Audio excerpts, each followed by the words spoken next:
پھینک دیا، جس کو بعد میں 40 آدمیوں نے اٹھایا۔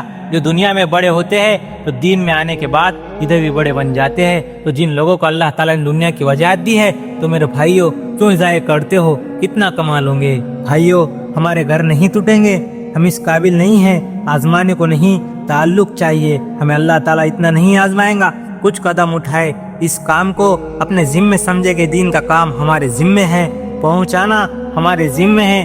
تبلیغ درمیان میں ایک واسطہ ہے، 1 گھنٹے میں نے بات کی ہے، اس میں کہا کہ تبلیغ جماعت کا ممبر بنے، 2 باتیں کی ہے کہ اللہ کے واسطے اور اس کے رسول صلی اللہ علیہ وسلم کے حکموں کے پابند بن جاؤ، ورنہ برباد ہو جاؤں گے۔ اپنی عورتوں کو بھی سمجھاؤ اور اپنے آپ کو بھی سمجھاؤ، اللہ تعالیٰ کے راستے میں خود بھی نکلو اور اپنے عورتوں کو بھی نکالو۔